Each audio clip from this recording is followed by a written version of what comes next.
Ministers of Commerce and Trade from across the world have gathered in Geneva, Switzerland to deliberate issues of global trade under the World Trade Organization, WTO.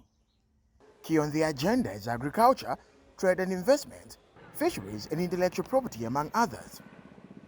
For WTO Director General Dr. Okonjo Iweala, investments in multilateral trade is key. With that multilateral system seemingly fragile, this is the time to invest in it, not to retreat from it. This is the time to summon the much-needed political will to show that the WTO can be part of the solution to the multiple crises of the global commons that we face.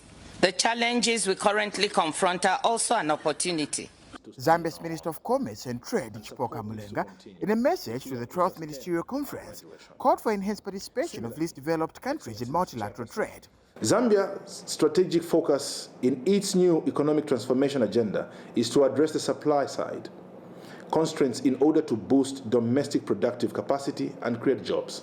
The Zambian delegation therefore supports calls for substantial reduction of trade distortion support, especially under the domestic support pillar, in order to our farmers to be able to compete and participate in the multilateral trading system.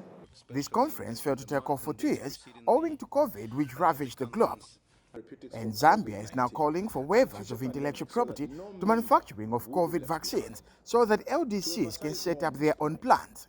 Zambia calls for relaxations of these IPs, where Africa will be enabled and empowered to set up plants with the support of developed countries. The 12th Ministerial Conference is also being held in the midst of the war in Europe, learning from what has been happening with the COVID-19 response. It is evident that the global crisis requires inclusive global responses. The Zambian delegation is led by Ministry of Commerce Permanent Secretary Chawe Chulu, who has already been engaging in long meetings and sessions, pushing for Zambia's interests with the WTO, which deals with global trade routes between nations for smooth, predictable, and free flow of trade. Brian Mwale, ZNBC News, Geneva.